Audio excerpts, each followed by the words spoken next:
était, comme je l'ai dit d'ailleurs à votre secrétaire d'État, Laurent Nunez, je regrette, Madame la Présidente, que les travaux se focalisent sur les seuls groupes d'extrême droite.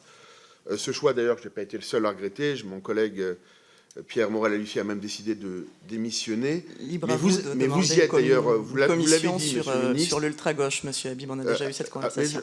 Laissez, si vous voulez terminer mon propos, traduit pour moi une indignation sélective et procède peut-être même à une hémiplégie idéologique persistante selon laquelle les groupes d'extrême gauche ultra-violents mériteraient plus de compassion ou de compréhension.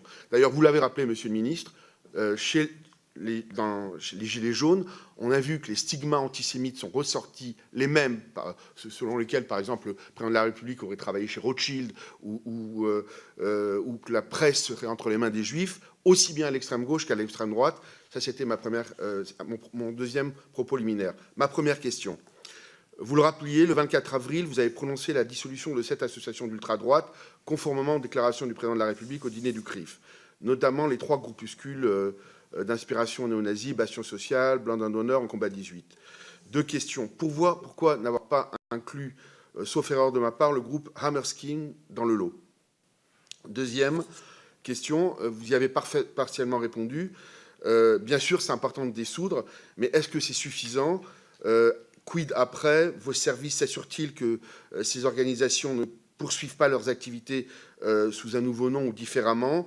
On se souvient d'ailleurs qu'en 2013, dans le sillage de la mort de Clément Méric, Manuel Valls avait dissous les organisations Troisième Voie de Serge Ayoub et L'Heure Française de Benedetti, que nous avons auditionné ici, et sans la preuve, et je ne suis pas persuadé qu'on a totalement entravé leur action. Vous pensez que leur action a été entravée? J'en suis pas tout à fait persuadé. Voilà. Après, j'ai d'autres questions, mais je laisse peut-être les collègues après pour... C'est gentil, je vous remercie. Voilà.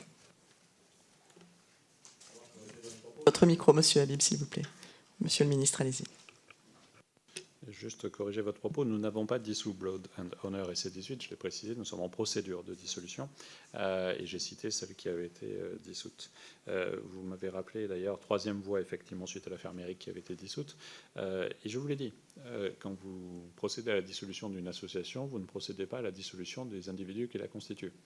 Peut-être que ça pourrait être une suggestion de la Commission, excusez-moi d'en plaisanter, mais je pense qu'il y a quelques vertus démocratiques à ne pas plaider cela.